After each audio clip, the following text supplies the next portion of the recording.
ठीक है, पीयूष जी भी मेरे साथ है, सीनियर जर्नलिस्ट हैं।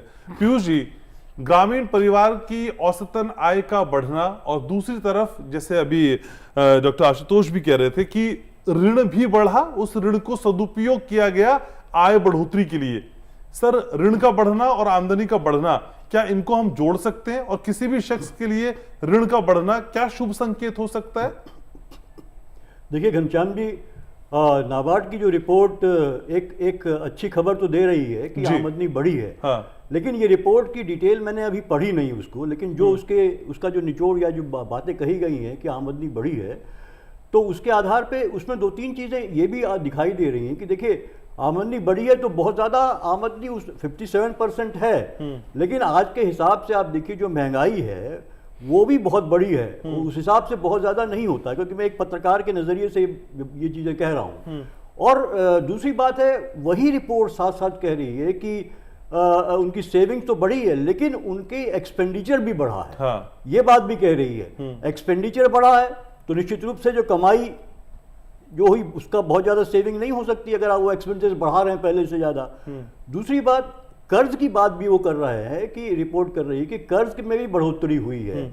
तो इससे यही लगता है कि कहीं ना कहीं जो है उनकी ज़रूरतें पूरी हो नहीं पा रही हैं। जो आमदनी उनकी बढ़ी भी है लेकिन उससे वो अपनी ज़रूरतें पूरी नहीं कर पा रहे हैं, तो वो कर्ज उनको लेना पड़ रहा है, या फिर वो अपने प्रोडक्शन के लिए, कृषि के लिए कर्ज ले रहे हैं क्योंकि आमदनी इतनी नहीं है, उससे जो है उनकी कृषि की आमदनी इतनी नहीं है कि वो उसको री इन्वेस्ट कर सके अपनी खेती में। लेकिन सेविंग का भी सर एक लेकिन एक सवाल और हाँ। इसमें है, देखिए हाँ। घनश्याम जी, कि ये भी रिपोर्ट आई है कि जिस तरह से दाम लगातार बढ़ रहे हैं, इनपुट्स के दाम, और दूसरा इन्फ्लेशन की वजह से, ये भी एक आम बात अगर आप रूरल लाइफ को देखा जाए तो वहाँ पे लोगों के लिए, अब इसी रिपोर्ट में भी कहा गया है कि उन्होंने फूड पे एक्सपेंडिचर लोगों का कम हुआ है, नॉन फूड एक्सपेंडिचर बढ़ा है।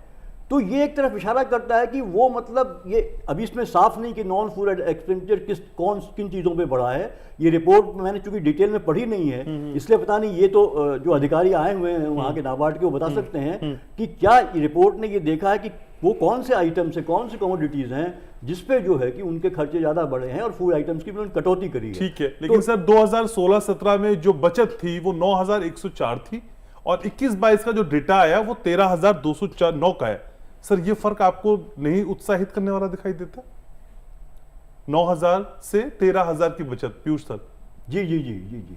तो ये बचत जो हो रही है इसमें तो देख पा रहे हैं हम कि एनहांसमेंट हुआ है सर? नहीं, 9,000 उनकी थी पहले। हाँ, 9,104 रुपए उनकी बचत हुआ करती थी। हाँ। जो बचत का दायरा बढ़ के अब 13,209 पे हो गया। हाँ, निश्चित रूप से 13,000 बचत भी बढ़ी है सर। नहीं, बचत हुई है। हाँ। 4,000 की बचत आप मोटामोटी देखें तो। हाँ। लेकिन वहीं आप देखिए एक्सपेंडिचर कितना हुआ है, लगभग 11,000 का उन्होंने दिखाया है। हाँ। कि वो एक्सपेंडिचर उनका हो रहा है जो कि पहले कम हुआ करता था। तो एक्सपेंडिचर, तो आप कह रहे रफ्तार कम है, इसे और ज्यादा होना चाहिए था, इसे मैं ऐसे समझूं सर? हाँ, नहीं देखिए सेविंग की रफ्तार कितनी, अगर आप देखिए प्रोपोर्शनेट वे में आमदनी जितनी हो रही है, सेविंग उसका क्या है और एक्सपेंडिचर पे उनको कितना करना पड़ रहा है और कर्ज कितना उनको लेना पड़ रहा है, तो कर्ज का जो है कि उसको जो है ब्याज भी तो उनको देना पड़ रहा होगा। तो ये तमाम चीजें मिला के टोटल क्या उनकी सेविंग हो पा रही है। हाँ। या उनकी सिर्फ हम अगर आमदनी के उसमें देखेंगे और बाकी अगर हम कैटेगरीज को नहीं देखेंगे तो टोटल जो उनके हालात हैं। हाँ। उसमें क्वालिटेटिवली कितना फर्क आया। हाँ। हम शायद उसको असेस नहीं कर पाएंगे ठीक से, मेरा सिर्फ ये कहना है। ठीक है डॉक्टर आशुतोष, उसको असेस कर पाएंगे आज इसी शो में। ब्रेक के लिए मुझको रुकना होगा।